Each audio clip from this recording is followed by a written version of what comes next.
Ito nga pala si Madiscarting Rom, isa nga tayong OFW dito sa United Arab Emirates. Marami nga nagtatanong sa atin kung kumusta na nga ba tayo dito sa UAE. Safe nga kami dito at tuloy ang buhay. Bilang isang OFW dito sa United Arab Emirates, kailangan nga natin magpakatatag at malaking pasasalamat nga namin na nandito kami sa UAE. Dahil sa magandang government dito, kampante kami na safe kami dito.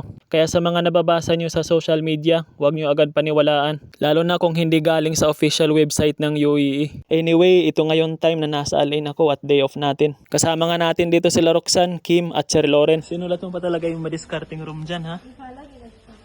Ngayon nga lang natin na-edit at saka na-voice over yung vlog na to. Pag may tira nga sa sahod natin, bumibiyahe nga tayo from Western Region to Al Ain. Pag pumupunta nga tayo ng Al Ain, dito nga tayo nakikituloy sa bahay nila Sir Lauren. Kung gusto mong gumanda ang buhay mo, kilay mo na.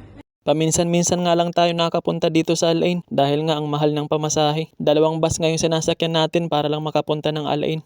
Yung bus nga sa Western Region hanggang Abu Dhabi nga lang. Then from Abu Dhabi, magbabas naman tayo papunta ng Al Ain. Sa 2 bus nga na sinakyan natin, 70 dirhams nga yung binabayaran natin nun. Kaya minsan lang tayo nakakapunta dito sa Al Ain. Ang mahal kasi ng pamasahe. Kaya pag nandito tayo sa Al Ain, sinusulit ko ngayong pagpunta dito para hindi sayang yung pamasahe natin. Kaya kahit wala kaming bibilhin, isinasama ko ng mga kaibigan ko para mag-ikot-ikot dito sa Al Ain.